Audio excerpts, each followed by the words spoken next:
بنية قراءة الآيات الطير أدعوه وأرسل إلي بفضل الله وقدرته وعلى هذه النية ولكل نية صالحة إلى حضرة النبي مصطفى محمد صلى الله عليه وسلم. الفاتحة. أعوذ بالله من الشيطان الرجيم. بسم الله الرحمن الرحيم. الحمد لله رب العالمين الرحمن الرحيم مالك يوم الدين إياك نعبد وإياك نستعين اهدنا الصراط المستقيم صراط الذين أنعمت عليهم غير المغضوب عليهم ولا الضالين آمين. وما من دابة في الأرض ولا طائر يطير بجناحيه إلا أمثالكم ما فرضنا في الكتاب من شيء ثم إلى ربهم يحشرون.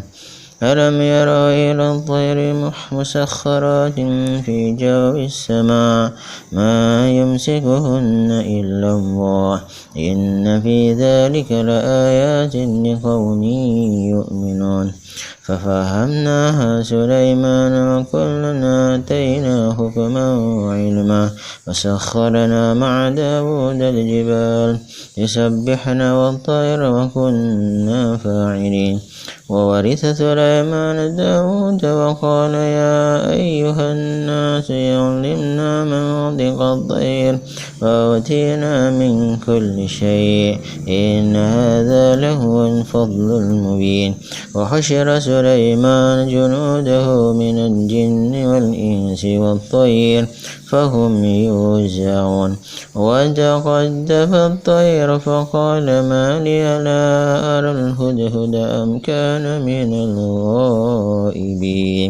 والطير محشورة والطير محشورة والطير محشورة والطير محشورة والطير محشورة والطير محشورة والطير محشورة في هذا المكان كل له أواب.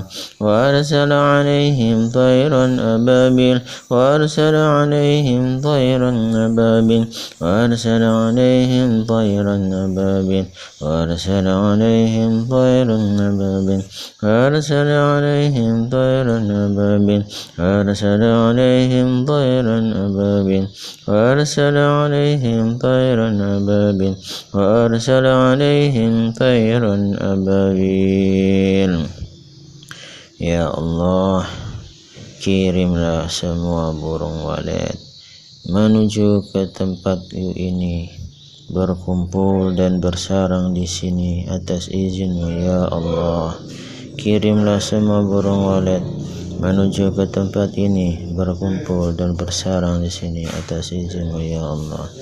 Innama amruhu idza arada syai'an an yaqula lahu kun fayakun. Fasubhanalladzi biyadihi malakutu kulli syai'in wa ilayhi turja'un.